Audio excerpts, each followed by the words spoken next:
All right, and we are live. Hey guys, welcome to this week's podcast. We're doing things a little bit differently. We have Carlye Wisel with us this week. She is Carlye. Where do you kind of write for several different outlets? So why don't you quickly kind of go over some of the different outlets you write for, and obviously you write for theme parks. Just kind of give people like a little bit of information about yourself. Yeah, so I write about Disney and Universal mostly for a handful of different websites and magazines. It really depends what kind of story it is. So I've done everything from profiling female Disney fans for Glamour to writing food guides for Eater to writing travel stories for Travel and Leisure. It totally depends. So basically, I like to joke that I'll write a Disney story for anyone who pays me because that's kind of what ends up happening. And you do write. I thought it was really cool that you do write for. I've seen. I think it was you. You do pieces for Sci-Fi, right? Yes, I have a weekly column at Sci-Fi Wire. Yeah, that's really cool. I think I've checked it out a couple times, and read your pieces on there because like, okay, that's cool. Thank you. Thanks. I try to. In this theme park world, there's so much going around and everything, and but we are here to talk theme parks, and obviously we just got some breaking news as in regards to Disney World. So we'll go ahead and talk about that first. Disney just announced that Mickey's Not So Scary. It's hard. I'm going to cry saying this. Mickey's Not So Scary Halloween Party has been canceled for 2020. Let me do a moment of silence here. Boo to you, man. I know, right? That's what I said on Twitter just before we went live here. I was like, I'm not going to hear my boo to you. And then also some of the other things, I'll kind of go over the quick. They announced a temporary, I guess you could call it, food and wine festival. Yeah, If you want to call it a temporary. it's like longer. I think it's going to be longer than it usually is, but it basically seems like they made it smaller but longer. Yeah, it says it's it weird on July 15th. Yeah. They didn't announce an end date, and it goes through the fall. Yeah. And it's like it's gonna have some of the flower and garden stuff at the beginning because they've still got I don't know. They mentioned merchandise. It's like okay, so we don't want to mark it down already. So we've got all this flower and garden merchandise that you can still buy. They're gonna spread the booths throughout the park, which I think we expected that. If they were going to still have a festival, that the booths would have to be spread throughout the entire park. So, Carlye, what do you and then obviously they announced that they hinted that Christmas they're kind of eyeballing Christmas events. Yeah. It and feels they said, to me like that was a little bit of a like we just want to warn you that your Christmas might explode. Like it feels like an easy letdown for extremely understandable reasons. Just because if you look at the dates, those two parties are the end date of one and the start of the other are kind of close. Yeah, I mean they pretty much when Mickey's Not So Scary Halloween Party ends, the Christmas decorations are up the next day, so it's like yeah, Yeah. Go ahead, Barry. Yeah, I mean, I think we've been talking about this. That there's just no way to do the Halloween party. It's just no way to do it. With food and wine, you got to imagine that's a lot of the food, the drinks, the stuff's been ordered. Yeah, it's already on its way. Yeah. You can still sort of have the festival. Obviously no concerts and probably no classes and stuff like that. But we're gonna get the janitors. Yeah. Don't forget. Yeah. Well, I mean, I found that interesting because that probably makes sense because a lot of the regular entertainment around World Showcase, I can't imagine them doing. You're going to have to do it on a stage. Much like Universal has done, where they've put different acts that were normally used to be in the street up on stages. Yeah. Oh my God, I can't wait for the French mime to be on the stage.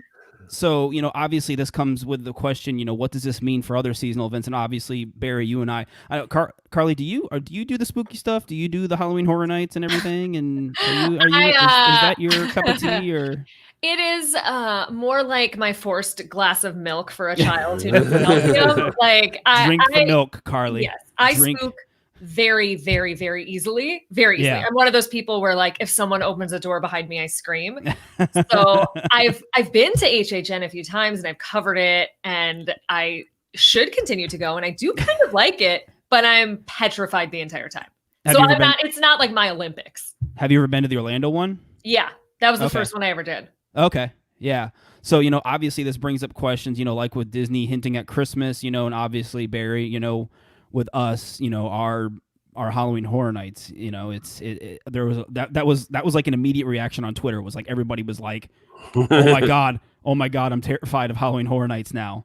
And we're seeing all this stuff progressing with Halloween Horror Nights. People, the construction's supposedly still going on and everything. So it bears with mind. Is Halloween Horror Nights going to be next?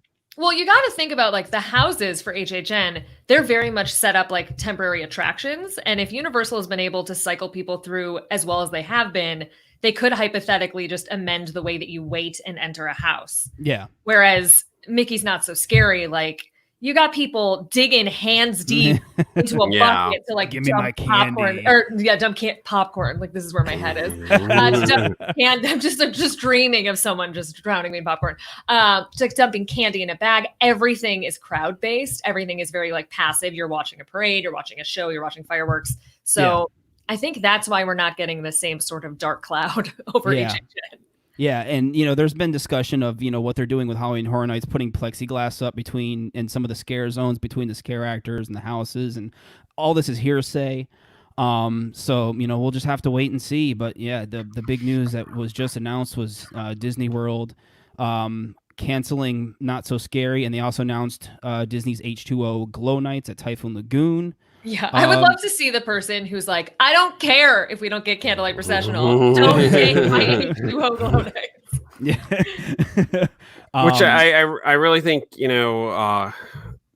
cancellations really comes into, Disney World reopening.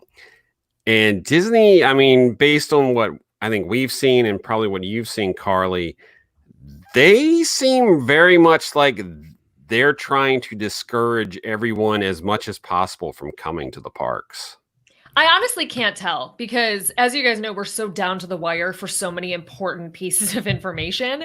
And I can't tell if it's just because the time frame they had to work with for basically reopening an entire city is just too small. Like they're just struggling to get it all done and out in time, or if that's the actual intent, because there is so much left to be determined and announced and shared, and parks are opening soon. So I'm equally shocked that we don't know more details for certain things at this point, and curious as to how it's all going to go down.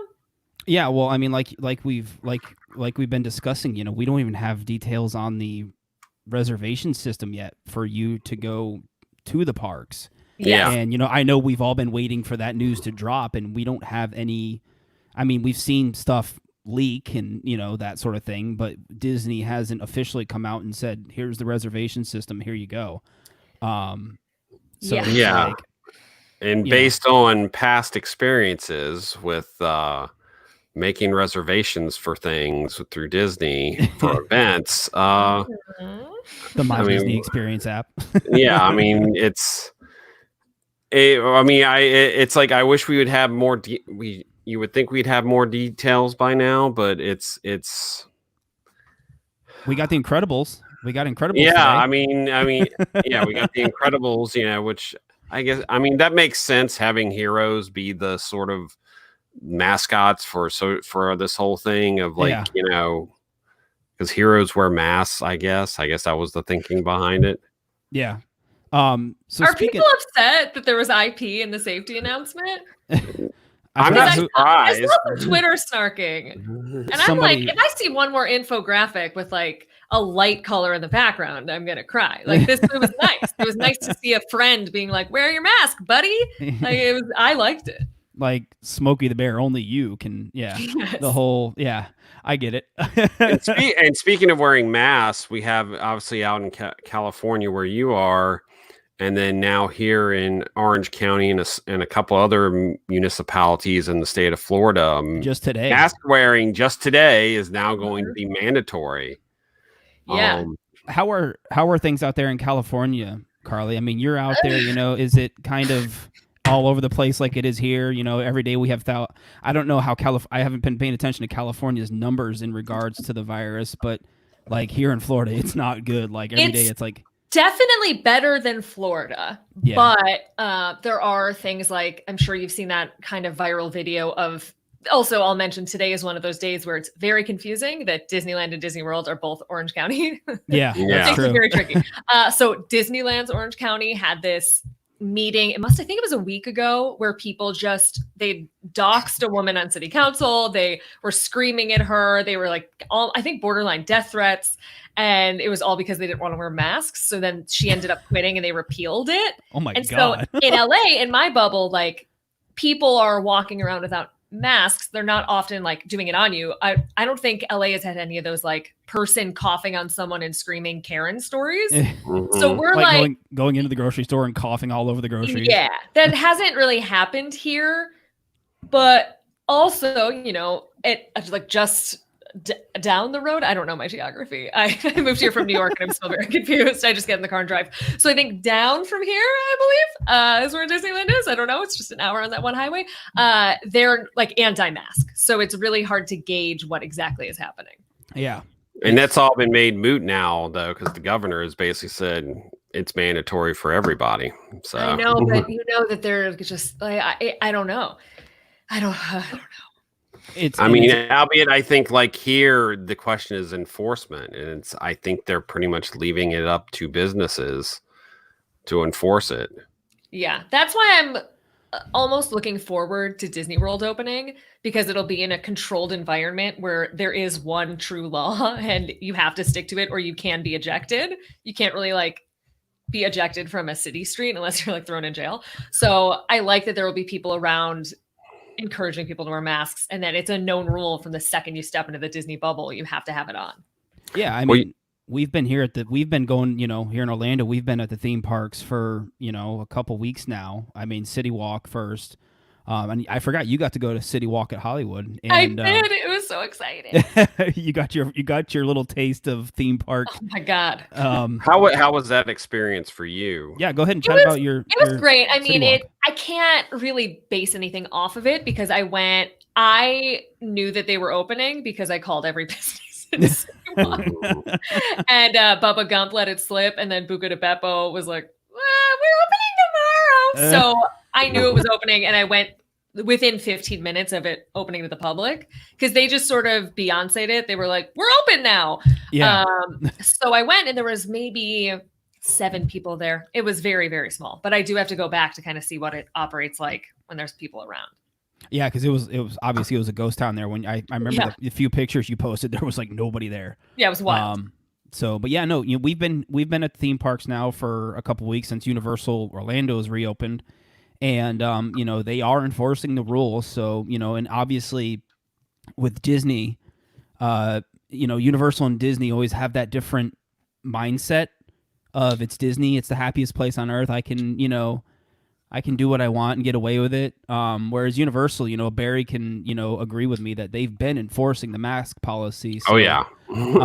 It'll be it'll be interesting to see how Disney goes about that, because obviously with Disney, as we know, I don't want to say they're not lenient on the rules, because they do enforce the rules. Sometimes it's so hidden and behind closed doors, so to speak.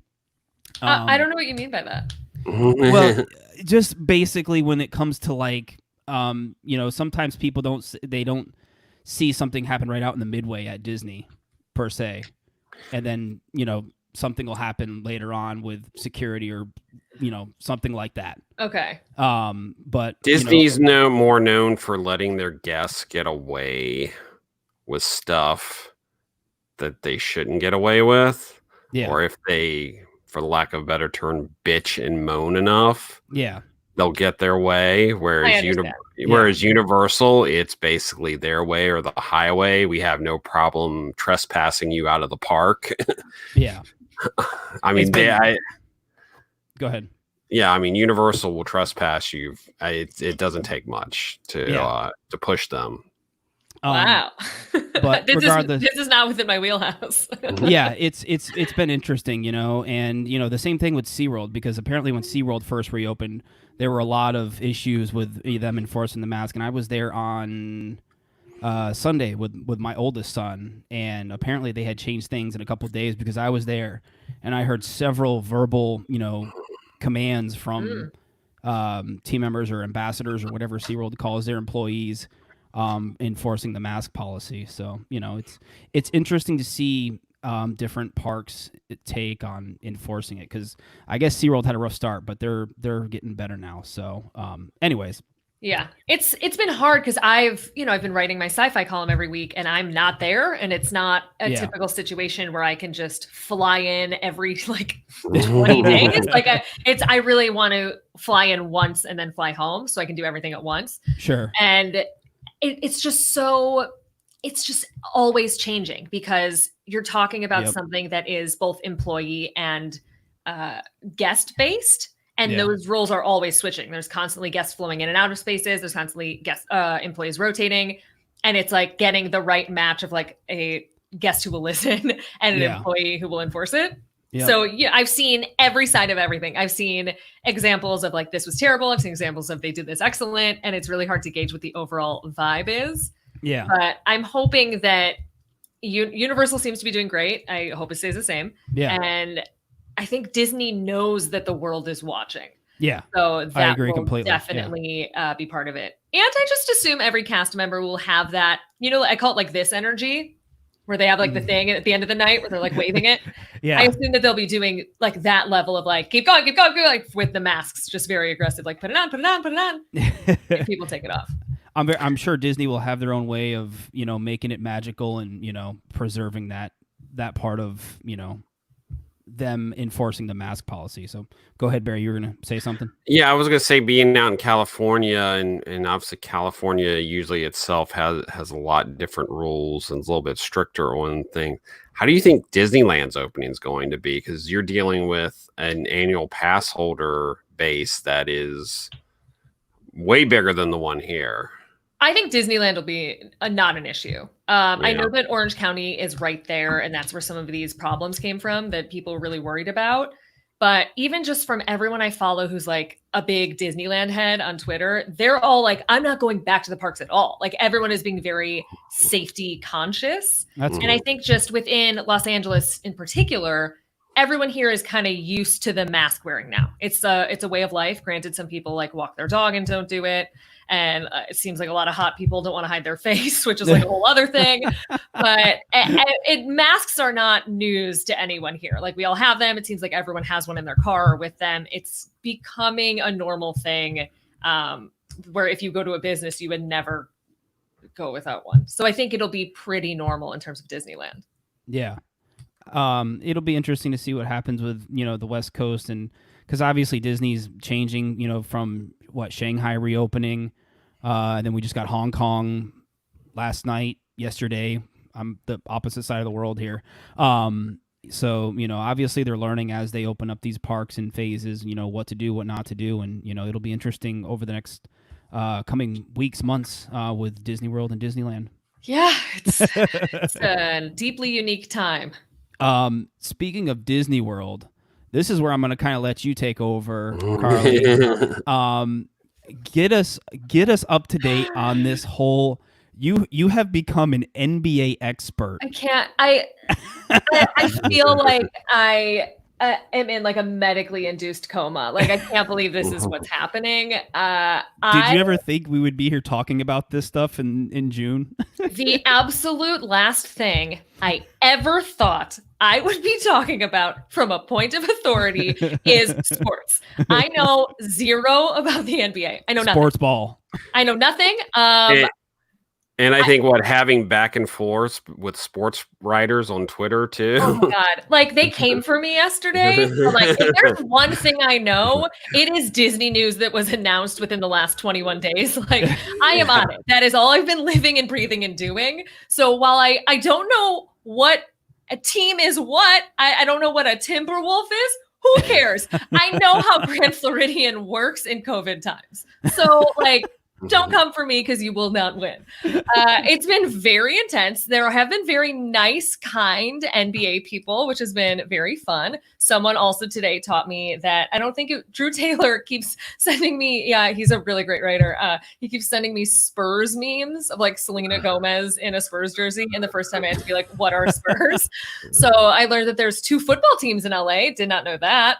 So it's been a real growth process. You've probably done a lot of Googling, haven't you? I have. I think it's still my pinned tweet. Oh yeah, I saw it. I literally was Googling basketball words, which was not a joke. It was for my column. And I was like, I don't know. So I needed to get a glossary. So to be like involved in the NBA conversation is hilarious. Yeah. So it's this whole NBA coming to Disney World has been very, I don't even know the word to describe it. Like they never had like a big like announcement that it was coming in the first place. And it's all been through NBA. It's all been through like basketball media, which is really interesting because they're traveling to our turf. Yeah. And we're like, it's completely siphoned off with them. Yeah. And like I said, Disney never came out, and you know when Disney makes an announcement, I thought they would come out and make this big huge deal about it, and it was just kind of like this. Okay, it's happening. Okay, the NBA commissioner or the committee or whatever, they approved it, and then it just kind of morphed from there, so to speak. Yeah, it's crazy. Yeah. When I first heard the rumor, I was like, that's impossible. And now the questions I had then still remain and are slowly being answered. But it's just bonkers to see these people on Twitter who are known for being like the ultimate expert in sports tweeting about king size beds being brought to Disney hotel rooms. Like it's just I don't understand what's going on. It has blown my mind open. Speaking of the hotels, I saw your tweet. They are kind of dividing up the teams between, what was it, Grand Destino? Yes. So it's Grand Destino Tower, Yacht Club, and Grand Floridian. You know what? I have to refer to my notes because no, that's fine. We do this all the time. My favorite thing is people NBA reporters calling it Grand Destino. Grand Destino. Oh, yeah. I think that was Carlye that replied to somebody. Yeah. Wasn't it? Yeah. It's like stepping up to Shams is like the god. It's Shams and Woj apparently are like the 2 guys. And so I was like, Shams got it right. Carly's like, okay, NBA knowledge, no, but it's Grand Destino. Yes. Oh my gosh. What a weird time. Yeah, okay, the basketball is, I'll sit down and I'll watch a good football game, but I've never been able to get into basketball. It's a great sport to watch.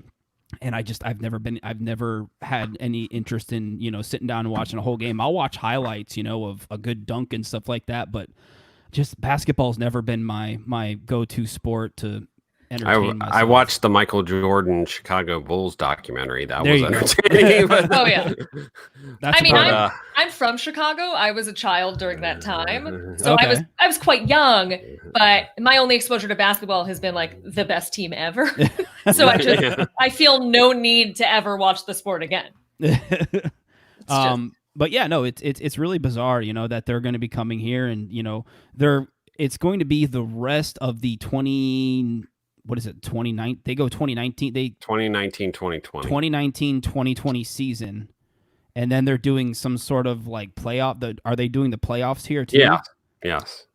Yes, this had to be explained to me by someone who works at Ringer. So it's okay. Just... I found the detailed thing that was explained to me. So okay, the floor is yours. Like to a sports fan, they'd be like, "Of course, they're top seed." Like, duh. So the favorites are staying at Grand Destino. The middle tier guys are staying at Grand Floridian, and the people who aren't in the playoffs are staying at Yacht Club. And there is the potential for them to switch resorts if some teams go home and they can free up rooms for guests. Interesting. Yeah. Which makes me think like maybe Yacht Club will open sooner because that's where the guys that aren't in the playoffs are going to be. But well, yeah, But they haven't said where everyone else is staying, though. I believe So all that's the thing. They the haven't admitted media and like the team and stuff like that. However, there is a player map and well, not a player map. It's like a map of the resort. And there are going to be practice courts at the Contemporary. And as you guys probably know, the Contemporary Resort was blocked off from booking for a few weeks before everything shut down. So something is happening at Contemporary. I just don't know how much more than a court it will be. That's been kind of a puzzle too, is people trying to figure out, people like us trying to figure out what reservations are going to be open for guests, and kind of the NBA playing into all this, and it's been this big and ML and the soccer too. MLS. Yeah, we have the MLS soccer thing. And so it's been interesting watching people try to figure out what resort's going to be open for guests, what resort's going to be open for NBA players. And I know, and I think a lot of that stuff is probably going to leak out once more people are back from furlough, but it's tricky because all the cast members would usually be like, oh yeah, like they're coming to mine. A lot of them aren't working right now. Yeah, they're not there they're not there to say, yeah, they're coming to this resort. Yeah. So anyway, I'm gonna check in the comments here right quick. We got people, we're ignoring the live stream as usual, as I usually do. Let me see here. Do you think John says since Carlye is here, thoughts about HHN at Universal Studios Hollywood, better chance to work there or worse? I don't know about Horror Nights Hollywood compared to ours here in this whole coronavirus thing. What do you think? Actually, my instinct would be that it would be different because they have to work with the studios. So because it's not actually on like the theme park section, it requires a whole separate infrastructure and probably approval process. So that might throw a wrench in it. Yeah, that's true. Good point. I don't keep up on, I get so involved with our Horror Nights over here. I have no time at all barely any time to spend any time worried about Halloween Horror Nights out in Hollywood. Well, Florida's the big one. I mean, that's the one to care about. I'm just, I like I said at the beginning of us chatting, the Mickey's Not So Scary being canceled, got a lot of people up in nerves. Other than that, I don't see too many more. John also said, I don't know what he was talking about here. Do you think this will lead to increased prices for special events to make up for lower? Oh, I think that's when we were talking about Mickey's Not So Scary. Yeah. I don't see special events returning anytime soon. So it's hard. It's hard with crowds and like Carlye said, with Disney, their special events are so focused on parades, shows, large gatherings of people. Whereas Halloween Horror Night, you're pulsing people through a haunted house. So it's like, Well, I mean that, and I mean, if you want to sort of talk about, I think one of the things like we've seen with Universal so far, we're sort of surprised the amount of entertainment that Universal has still been running. Or I'm worried Disney is just going to be like, not run anything and look like at it. Hey, just like normal shows, some of them that Universal keeps finding a way to running them even at reduced capacity, whereas Disney is just, I feel like Disney may just use the excuse we can't put people in a theater, so it's like, or since we can't have these people in the street, then we're just not going to have them do anything at all. So I found it interesting with the Eat to the Beat concert series that's not happening. Because even with Epcot at a limited capacity, surely they could have been. I don't know. But you're flying talent in, and then it's a liability. Yeah, that's true. And you don't want to put it on the artist to decide if they're going to come to Florida or not. Put the pressure on them. Yeah, that makes sense. And basically all live music is canceled indefinitely, so they're used to it. I also I have to assume that there's something in the contract where I don't know how payment works, but I don't know if it would be an act of God, because I know that's been happening with a lot of live events. But I think I think Disney made the right choice in not making them come. Oh no, yeah. I mean, I'll hear interviews with some artists and who have like dates in the fall, and some of them I guess they just want to hopefully hold out that it's going to happen. It's like, I love live music. Live music is not coming back this year. I can't imagine live theater coming back this year either. Yeah, I was just gonna say it's like Broadway, you know. It's I just don't see it happening, and I'm even worried a lot. I mean, almost every tour that was scheduled for this year has been now rescheduled for next year. Yeah, I don't even know if that's going to happen. So it just all depends on what happens with this whole thing, you know, and we're not setting a very good example here in Florida with 3, 4, 5,000 new cases every day, and people not wearing their masks. Yeah. So, you know, it's down here in Florida. We're living the dream down here. So when you guys go out, what is it like? Like, are people not wearing them at grocery stores and stuff? It really depends on what area you're in. It depends on the grocery store. It can depend on the grocery store. It can depend on the store. I haven't set foot in a Walmart because, well, I don't shop at Walmart, but I haven't either. I will say this: it's and we've said this before. It is way safer at, say, Universal than it is going to the store. Oh yeah, I said that on Twitter. I think back when I went, when City Walk opened. Yeah. You know, I walked a whole lap around City Walk. You know, I did a live stream on the ThrillGeek Facebook page, and, you know, I went back and I went in some of the stores, and I went to Voodoo and got me some donuts, you know, and I think I said on Twitter that night, I felt more safe and more just clean there than I did going in, you know, even like going into my local Target, you know, because I see more people there. You know, and it's in a confined space too, given it's a grocery store. People aren't wearing masks? No. It's like, everyone's wearing a mask indoors at a business here. Yeah. So like, just to give a direct comparison, I was in Buena Park, which is by Knott's Berry Farm, last week. And I did end up going to a Walmart because I was like, let's get everything we need in one fell swoop. And 100% of people were wearing masks. Like, you have to wear them upon entering, but nobody was like slyly taking them off like I've seen elsewhere. They like 100% commitment. No, I went to Target today on my way home from after work, and just before I got given, you know, some people put their mask on at the last second, but I probably counted 6 or 7 people with no masks and not even one in their hand, like going into Target. Oh no. Yeah. Well, come Saturday, you will have party's over. Party is over. But yeah, it's I think the closer you are to the city, the more mask wearing you see. When you get into outer counties, it's way less. And we've, you know, seen that in some of these outer counties where they're not doing what they're supposed to, cases have gone up. I just think, you know, we've been adamant, you know, wear a mask. And I think the irony is, you know, he's talking about the parks have never been cleaner. They are constantly cleaning things. It's like, the irony is, if you're a germaphobe, this is probably the best time to go to the parks, because they are constantly cleaning everything.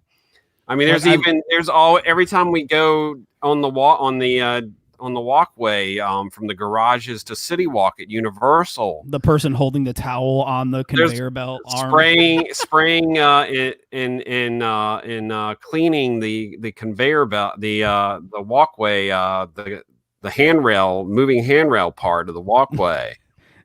I find that so funny every time I see that when I go to Universal. You know, the moving walkways, the rubber handle. There's hand sanitizer everywhere. You have to, you know, at Universal, you have to put on. They give you a spritz of hand sanitizer before you get on an attraction. Yeah, that's why I know it. I know the data is not good right now, and I know that traveling and going to a theme park where other people are is a risk, of course. But the theme parks were never really clean. And I'm always someone who's been very aware of that. I've been Lysoling my hotel rooms. I try not to put my foot on the actual floor of a hotel room. Like, I'm very, very careful about everything. I use hand sanitizer after every attraction. You've heard the horror stories, huh? I just if you think about it, you're like, they're rushing you in and out of a ride vehicle. Like, everyone is touching the same poles. That's always freaked me out a bit. So I've always been really conscious. And now maybe I'll be more relaxed. I don't know. Yeah. Well, you know, it's interesting, some of the stuff that we've noticed, that, you know, stuff that was announced versus what's actually happening. Like Barry said, one of the really interesting things that I've noticed is rides, especially at Universal, in particular at Universal. We were all speculating how they're going to clean the ride vehicles and everything, and we're seeing less of the actual wipe down of the ride vehicle, but more so of the, like Barry said, before every ride on Universal, there's a ride host with a little thing of hand sanitizer going in your hand, and everybody gets a little thing of hand sanitizer before you get in the vehicle. So that was one thing that was interesting is I thought there was going to be more cleaning per ride vehicle, which I think Six Flags. I saw a video today of Six Flags because they're starting to open up their parks, and they had like this handheld like industrial like fogger. Whoa. And they were like fogging down. I think it was Six Flags over Georgia because they're open now. I don't know if they're open for pass holders or. But they're starting to go through their kind of phased opening thing, and I saw a video somebody posted of like a fogger, the Georgia Cyclone, the Rocky Mountain construction coaster there, like fogging the whole train. I was like, goodbye dispatch times, Yeah. Wow. And yeah, so it's been interesting to see all this stuff come to fruition, what parks are doing, and that sort of thing. So. Anyway. Yeah, I'm interested to see how Disney approaches ride vehicle cleaning. I mean, I'm going in fully expecting to burn my clothes when I get home, but beyond that, I hope they are cleaned frequently. I know they haven't announced the specifics of what they will be doing in park and how they'll be changing things, but I would love that. I would love that. Speaking of like resorts and stuff, again, I know you keep tabs on all the hotel stuff and going on. Is there anything recently that's come, out of the dark as far as, Disney World hotel reservations or no, that sort of thing? That's the issue is that the list of unanswered questions is growing every day. Yeah. And we have not been provided those answers yet. And we're talking everything from will my hotel open to I paid for a once in a lifetime club level room. What happens now? Like there's just so many specific questions that we haven't even begun to find answers to. And it's getting more and more overwhelming every day. I texted another reporter earlier today. I was like, the stress about this reservation booking system is the best diet I've ever been on because I've barely eaten in 3 days. I'm glued to Twitter just being like, these people need answers. It's just, there's so much. This resort is opening in, I believe, 23 days. And we don't know how to get into the park, where people will be staying. There's just so much that needs to be confirmed. Well, back when the big announcement happened of them, canceling Fast Pass and what else was it? The dining reservation, dining plan, and all that stuff. Like everything. That was a lot at once. What were you expecting that announcement, or was that something that was kind of caught you off guard? Is that there was one that happened on a Saturday at 5 p.m. Pacific time, I was like, okay. Yeah. I sometimes get a heads up from random people, sometimes don't. Yeah. But I think that it was becoming pretty clear that Disney Dining Plan was not going to work just because of the way that it's structured, and especially because so many people had Disney Dining Plan because their trip was canceled earlier and they rebooked because they were given free dining plan. That was just like a mess in itself. But FastPass, I didn't think they were going to fully cancel everything and start from just completely start anew. But I think that a lot of people are like, they're finally making Disney parks what I want them to be in Florida, which I don't want to fall in love with whatever's going to be replaced, but it is nice knowing that I might be able to ride my favorite ride multiple times. That's the thing about going, the standard FastPass system. Yeah, that's the thing we've been enjoying, at Universal is like the low crowds and the low or even if they go to a way back to where you have to be in the park to book a whatever they're going to call it now. I assume like a virtual queue. Yeah. Well, Universal calls it virtual line. Yeah, I know there were those app updates. I believe in the app update for Disneyland, it was called Virtual Line, I think. But I'm just so curious because if you really think about it, like if you take a step back, there's so much knowledge required to visit Disney World correctly, whether you're a local or someone traveling. And it's like the years of knowledge we've all amassed were completely erased. Because if you think about yeah, if you think about someone, let's say someone's flying to Disney World for a vacation in November, anything they Google is not going to be accurate. Yeah. Like it's just everything is different. Restaurant menus are different. Things aren't available. Capacity is different, so you can't get them. Every approach, every trick, every booking thing is different. Yeah, it's a completely new resort because of it. That's a really good point. I've never thought of it that way. But yeah, like you said, just over the past two or three, I don't know how long the whole My Disney Experience Magic Band thing's been, we all learned that over the last couple years, and now that stuff is, given Magic Bands are still going to be around, but it's like a completely different way of traveling for people that are going to want to even make that travel down here, Yeah. It's interesting. Visiting the parks is not going to look the same for a very long time. Yeah. I actually saw because the first thing, you're going to have to be able to just get a reservation to go to whatever park that you're trying to get a reservation to. If you can get a reservation to that park. Then you got dining reservations, all these reservations. And then I imagine I'm imagining you won't be able to book dining reservations at a park until you have a reservation for the park. It's and there's this, I believe the window's now 60 days. Some voice in my head is telling me 30, but I'm pretty sure it's 60. It's so hard to keep. That's the thing. It's like, but the system still has to learn everything you knew. The system still has to be up and running though for any of this to work. Oh, you mean the system that has not been revealed yet? That we're all desperately waiting for. I saw your tweet right here. Carlye, you said, just so I have it straight, no one knows status of non-deluxe hotel reservations, how and when they'll get park access.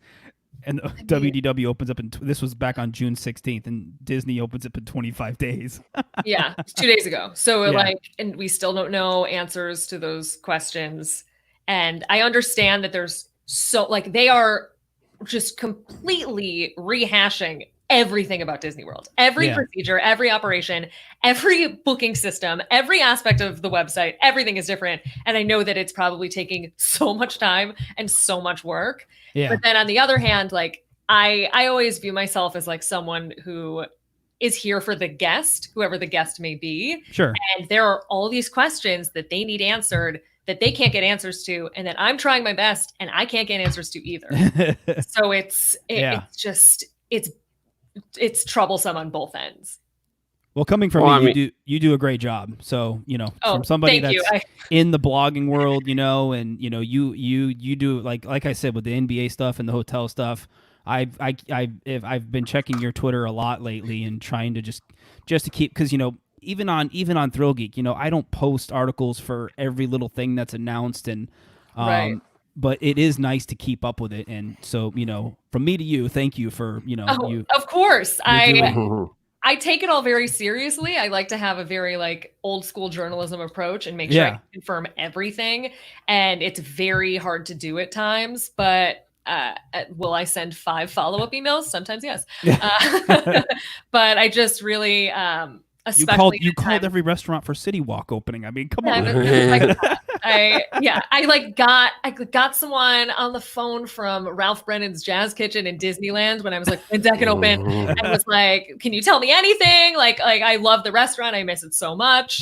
And he was we don't know when we're opening. And then they announced it a day later. So I think they didn't even know. I was calling other Starbucks in Glendale, California, other California Starbucks to be do you know anyone who works at the City Walk one? Have you heard anything about Knott's Berry Farm? I haven't. I have only heard the basic. I think. I'm terrible, but I know they did announce all the Cedar Fair parks, Cedar Point, Kings Island, and I think Knott's. I think they did announce some preliminary opening plans. I haven't. I usually check in on that stuff once a week before my column, which is I write it on Mondays. So the last thing I saw was on Monday, because I've been eyeballs deep in NBA. Who knew? And it was that Kings Island was suing the state to be able to open. So that signals to me that they're pretty aggressive about wanting to open the parks. But as for Knott's Berry Farm, beyond the marketplace and the section that's open right now, beyond that, I don't know anything about when the park will open. Yeah, there's still nothing for the park. And they also announced that 2020. I'm on the website right now. 2020 season passes have been extended through 21. Yeah, I think Cedar Fair did that for every park. Yeah, again, I think Cedar Fair did that for all the parks, Cedar Point, Kings Island, and all that stuff. So I did walk through. I like walked around because I was nearby. And I was like, wow, I would love to know who needs Peanuts merchandise right now. Yeah, they did that. They did the marketplace thing, and apparently they were selling like boysenberry stuff. And those stores are open now, and you can do takeout and you can get like a Miss Knott's chicken dinner, and you can go to the restaurant. I had just eaten, so I didn't get a bucket of chicken, but it was more bizarre being there than City Walk. I went up to the bakery that makes the Num Num cookies for Disney World, and I bought a bunch of those. Very cool. It's a local bakery up in kind of like North Orlando that bakes the big Num Num cookies, the incredible. And so they're selling them for like $3, and I'm like, oh heck yeah.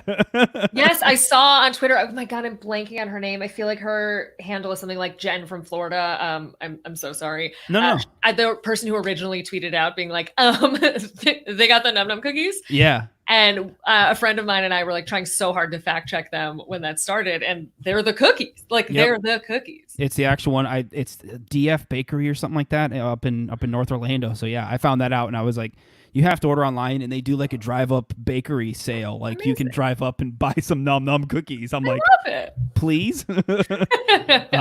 Anyway, yeah, I mean, which is interesting because I remember back in the day, it's like Disney used to make such a big deal about like how they baked all their own stuff. Yeah, and I guess now you're at a point where just the place is so huge. I mean, there's still certain things that they do create themselves. But it's like, oh, Num Num cookies. Oh, well, it's just some local bakery that does that. I saw several people do it, and I was like, okay, I got to do it. So I went online, and you can literally order them online and do online pickup. I was like, this is the greatest thing ever. Well, for what it's worth, they do make them at Disneyland. So at Disneyland Resort, because they're at DCA, they make them in their kitchen.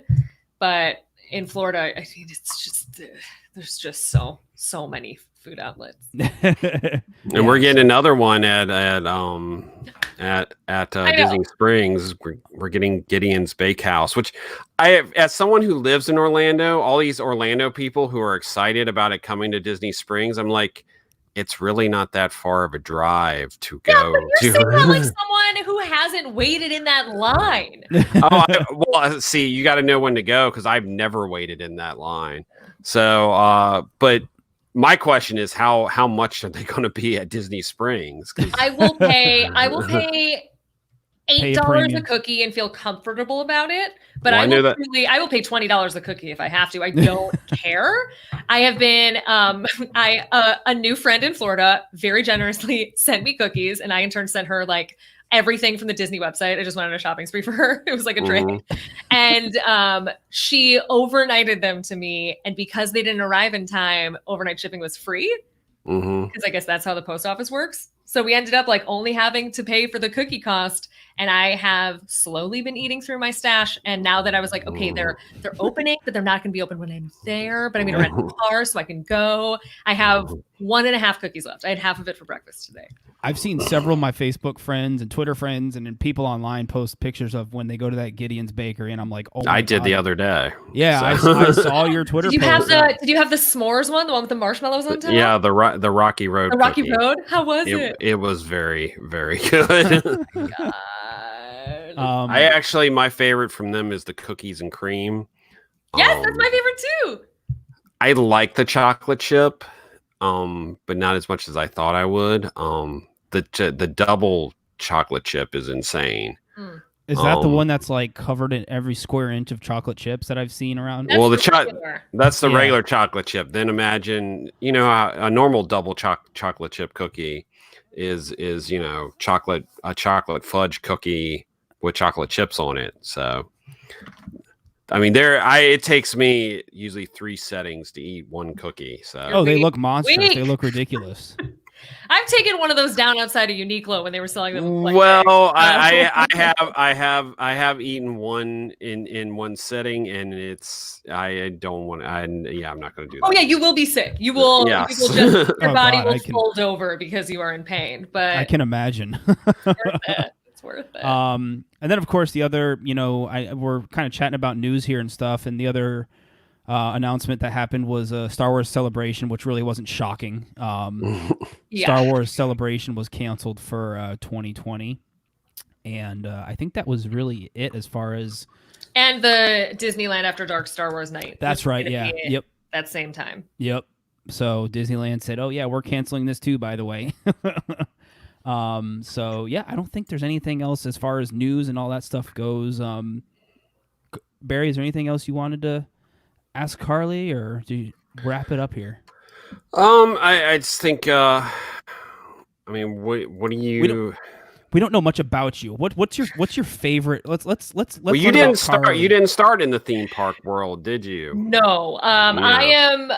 I am. Well, I've been doing this for over 5 years now, so I feel like I'm like a full blown theme park reporter. I've been doing it for so long that I have like memories of when I was young and doing it. But I didn't grow up as a Disney fan, so I really have. As I keep working, I become more interested in different parts of the park. So it's been helpful because when they redo attractions or when they take things out, I'm not really guided by nostalgia. I'm able to report on it with, I mean, I have some bias because like, I'm not even going to get into Spaceship Earth, but I'm able to like just step aside from that and be able to cover what's happening. But I mean, the story is that I went on my bachelorette party because it was in February and I have a low liquor tolerance. So like Mexico, Vegas, Miami, never going to happen. It seemed silly and fun. And my friends weren't disgusted by the idea. So we all went and had the best time. And it's really interesting because I don't know if you've ever been with a group of, I believe it was 13 women who just, randomly go to a theme park. Yeah. But a few of us became completely indoctrinated and are just obsessed with it completely. And then some were like, I will not come back here until I have a 10-year-old child. And it hit us all different ways. And then I went back. I was living in New York at the time and I was writing mostly exercise stories. There was a big boutique fitness boom in New York in 2014, 2015. And I was doing like, I don't like aerial hoop or like professional boxing, like just random stuff and writing essays and stuff like that. And then I came back and was just really obsessed with Disney World. I needed to know more and just have not stopped learning since then. That's kind of the way I was with theme parks. I started off with a roller coaster obsession and then it just kind of evolved into an obsession of theme parks in general. Because when I moved down here from upstate New York, we went to Busch Gardens and I fell in love with like Montu and Kumba and then it just slowly evolved into a theme park obsession. So it's interesting to hear a different, how somebody gets how somebody gets interested in theme parks, because a lot of the times it's, like people like you and I and people that report on this stuff, it's like, is it your job? And you're like,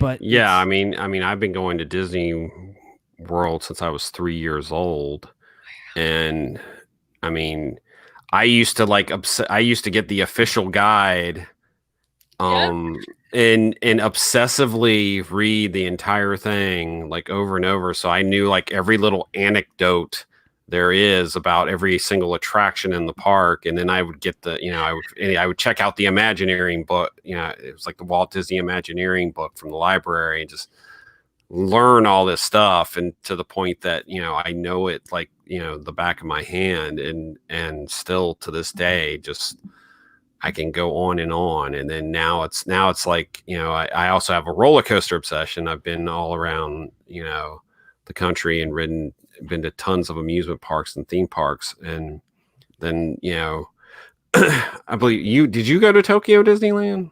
I have. Yeah. I've done the world tour. Okay. Yeah. But it's interesting because I kind of put up a wall after theme parks. So I cover Disney and Universal.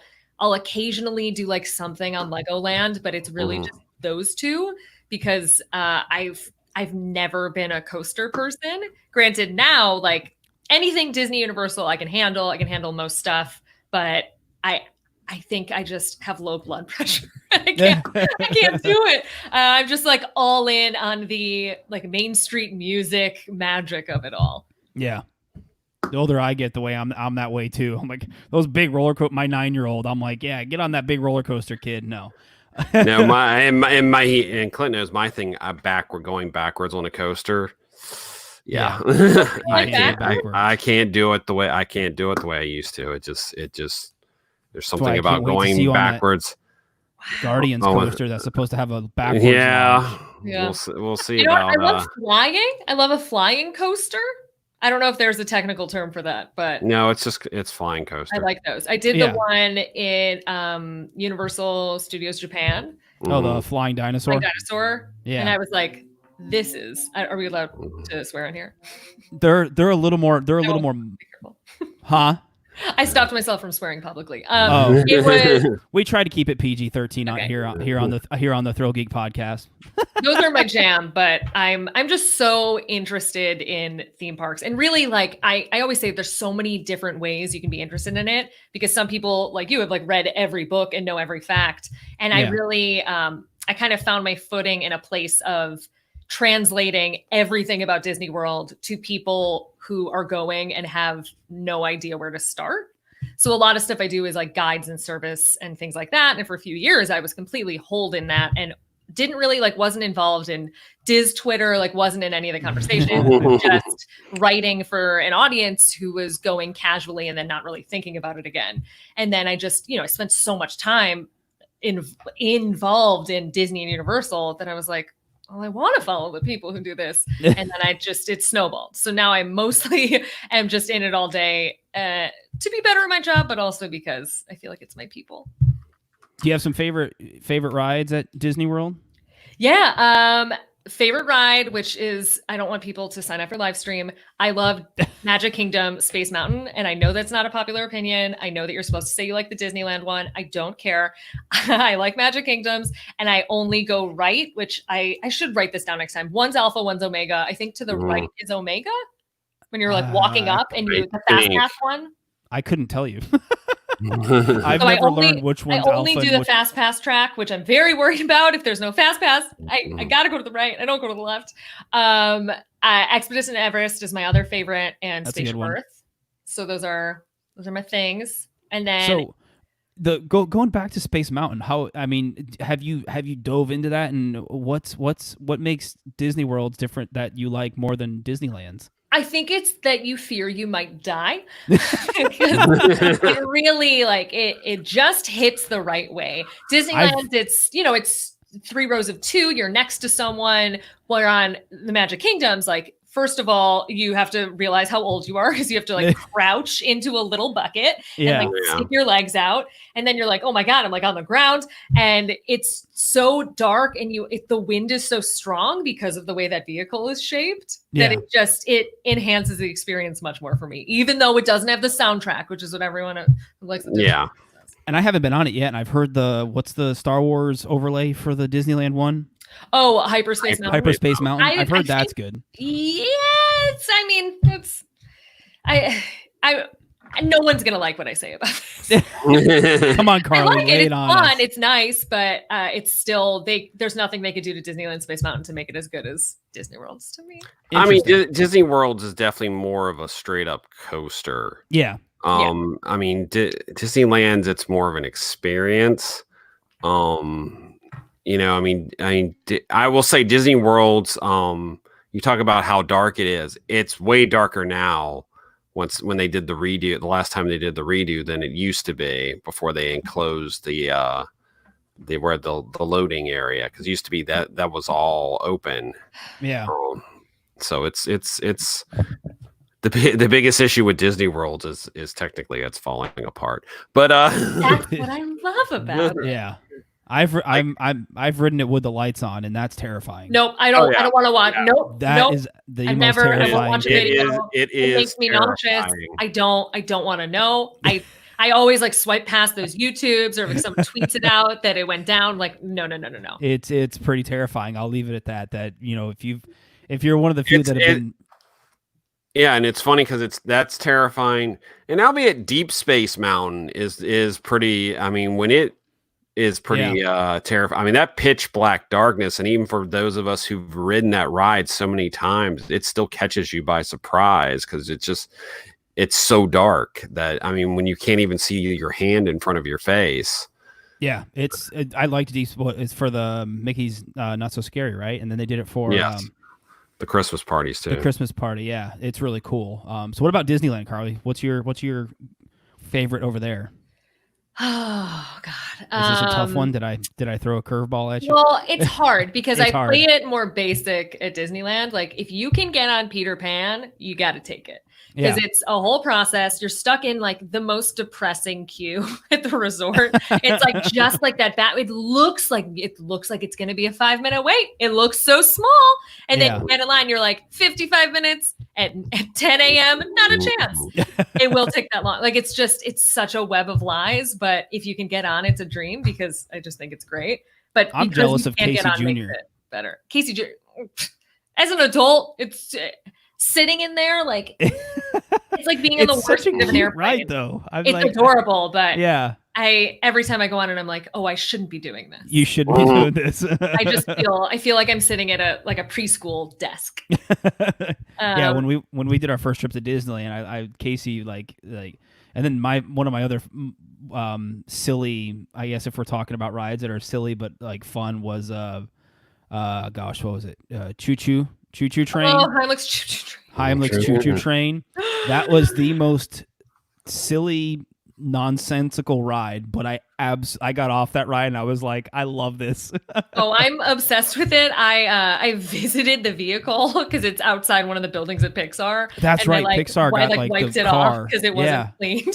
I was like, he deserves more. I love it. But I mean, my favorite rides are at DCA. I love what they turned Tower of Terror into. I think that Guardians. Yeah. Mission I've Breakout heard- it's just so good. I've never been a diehard Tower of Terror fan, but they completely changed the ride just by like dialing it all the way up. And you don't come off that ride feeling the same way as when you got on it, which to me is a huge deal for Disney. Oh no, I mean, as being someone who's a huge fan of Tower here, I remember riding Tower at DCA, and I was just like, you're like, where is it? Where's the? I'm that and with the Tower here, you have the entire building storytelling of the moment you turn off Hollywood Boulevard and you see it there at the end of Sunset Boulevard. And you're walking down and it's getting bigger and bigger and looming larger and larger. And then you go through the gates and you're going up a hill and everything. And you're the outside of the building and it's decrepit. Things are falling apart. Yeah. It was always just sort of, it's boom, it's there. It didn't really look worn the way the one is here. And it just wasn't that great. And so I mean, I'm same way with you. The first time I rode Mission Breakout, I was like, oh my God, this is amazing. And then we rode it like 5 times while we were there. And I think we got a different song we got a different thing, I think, except for we only got one repeat. And I was like, this is amazing. This is like, I can't believe it was in the same attractions because it was just way better. Albeit, I would never want them to do that to Tower here because the Tower here is a unique experience. Yeah, you make a really, really good point about how the process of walking up to the attraction really does so much for the storytelling of it. Yeah. Speaking of Marvel, I don't know if you're allowed to talk about it, but didn't you get a preview? Yeah, I can talk about it. Avengers. Yeah. So really quick before we wrap it up here. So the problem is that we had this like very secret preview of Avengers Campus where you like put on the goggles and the helmet, like whatever, you like walk around and you get to see the land. And then the old hard hat tour. I believe we announced, like we were allowed to reveal the news. It was something like 24 hours before the parks shut down. Yeah. So we were like, this thing's coming. And then it's like, oh, everything's closing. Everything's closing. So it just kind of like fully got washed away. I'm hoping to kind of rehash some of those details once the park opens and once we kind of get an adjusted opening date, since I assume it's not opening when the park opens. Yeah. But it was cool. I'm really excited about it because I wrote out, if anybody like really wants to spend some time investing in what Avengers Campus is going to be, I wrote a series of 4 or 5 stories for Sci-Fi. So one of those is a direct comparison of like how I view Avengers Campus against Galaxy's Edge, because they're very different. And I think that they provide different things, which is good. I think it's really, really ideal for a local audience the way it's situated in the park. Like once you're in that space again, you're like, oh, this is going to be a huge thoroughfare. Everyone's going to be hanging out here, sharing food, which is what one of the things used to be, but now TBD because of pandemic. And it's just like a very easy land to visit. And when you have something across the way, like Galaxy's Edge, with many locals who have been to the park a bunch and still haven't been on Rise because they can't get on, you have something on the other end where Avengers Campus, there's just entertainment happening on the rooftop and you don't have to plan. You just show up and things will happen. And I think that's a really nice balance for the parks at the resort. I think the Marvel area looked really cool with I think the one thing that, I mean, aside from the upcoming Avengers ride, some of the meet and greets with like Doctor Strange and stuff, all those looked really cool. Yeah, I love what they're doing. I will mention, I don't have any knowledge of this, but I do need to see what remains, because I know that they have said that there will be, I believe it was $1 billion of cuts throughout. Oh, wow. Yeah. There was a large number. I believe it was $1 billion. I'm not completely sure, but they have to. It was a big number. Yeah, because they have to make some changes because the parks were closed for so long globally. Yeah. But there's a few aspects to it that I imagine will still be there, especially because the Doctor Strange element, he has a whole space build out for that. Yeah, so I'm sure that's there. The stunt show that's on top of the roof of Avengers Campus, that's such a big component of the land. That's there. Spider-Man, we all know that Stuntronic is built. So that's probably there. So I think those things are probably safe bets. So it'll be cool. It'll be cool to see. We saw a preview of the stunt show of like a video of their training, and it looks really good. Yeah, that's cool. Did you hear anything? Did you hear any more thing about the what's the restaurant, the Ant-Man Pym Kitchen or whatever it is? Yeah, we got to taste a lot of the dishes.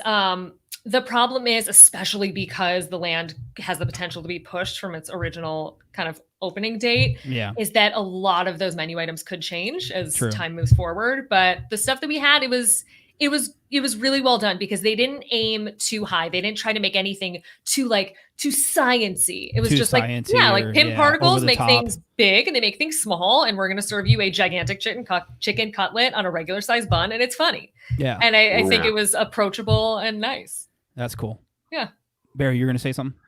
No, I was saying, I was going to say, we're talking about, the future here, and it's just like, there's a lot of projects in the pipeline that we really don't know when they're going to open now, because Disney shut everything down, and like Universal, which has still been going gung-ho around the world. On the coaster that shall not be named. Yes, the coaster that shall not be named. Like, we're not really supposed to talk about it because nothing has been said on the record about it, but then you see videos of people waiting for them to track in.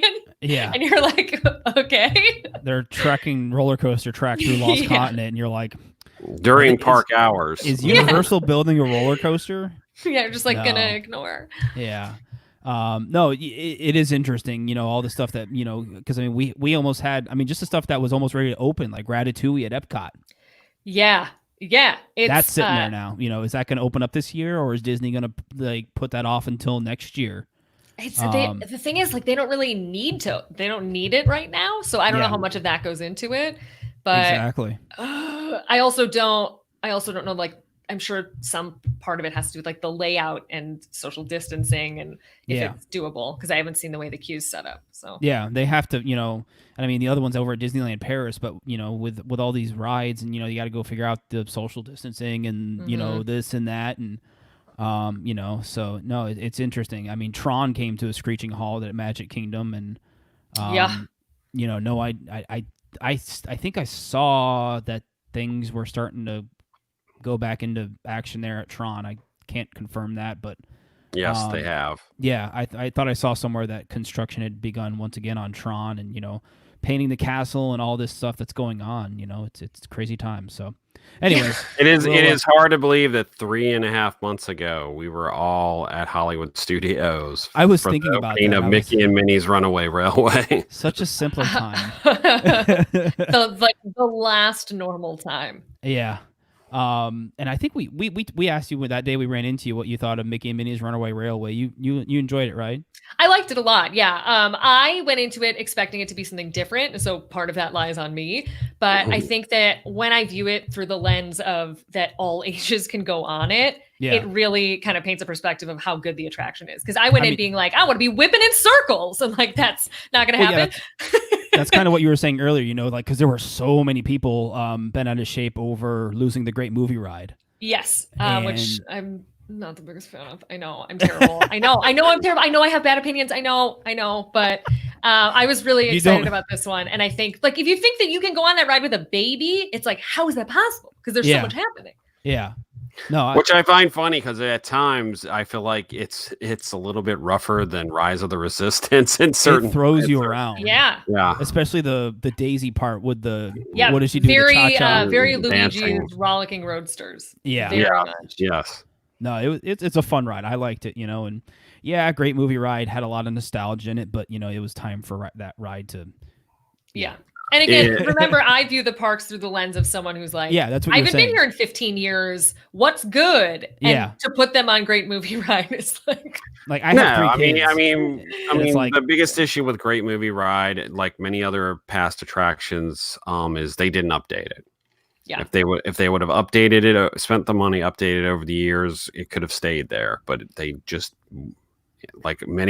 this happened to a lot of Epcot attractions. They just didn't want to put in the money to update it, and so that's what happened. So all right, let's wrap this up here, guys. Carlye, thank you so much again for hanging out with us and thanks for having me. I know people can see it here on the live stream, but where can people find you? And I know we've chatted about where people can find your articles and stuff. So briefly kind of tell people where they can find you on Twitter and Instagram. The best place to find me is on Twitter and Instagram. I am online all day, especially now because news is breaking nonstop. My website, which is my name, carlyewisel.com, has more of the bigger stories I've written, which is I went to 21 Royal at Disneyland, which is that like crazy $15,000 dinner. I went to a stranger's wedding at Disney World. Like I've done some bigger pieces if you're interested in like a cool read. Otherwise, social media for me is spewing thoughts about caramel corn and Figment every day. And because I'll send me the ones that you were talking about the Marvel Land. Email those to me. And I'll send you those stories because those just got buried. Yeah, cool. Yeah, send those to me and I'll post them. I'll actually put them I'll edit the podcast. Cool. Notes and I'll throw them in there so people can check them out. So. Anyways, thank you again, Carl. We appreciate it. Barry, anything else? No, the only thing we got left is we are at ThrillGeek on Twitter and Instagram, Facebook.com/ThrillGeek. Please like and follow our Facebook page. YouTube.com/ThrillGeek. Please subscribe to our YouTube channel where you can check out our reaction, our first impressions to the Bourne Stuntacular, which is in technical rehearsals at Universal Studios Florida. So be sure to check that out and subscribe to our YouTube channel. ThrillGeek.com for the latest in theme park and pop culture news. And of course, you are listening to and watching, some of you, the Thrill Geek podcast. Wherever you can get a podcast, you can get the Thrill Geek podcast. All right, cool. Carlye, thank you so much again. We appreciate it. And we'll probably have you on again here sometime. I'd love to. Just let me know. I will, definitely. Thank you. Thanks.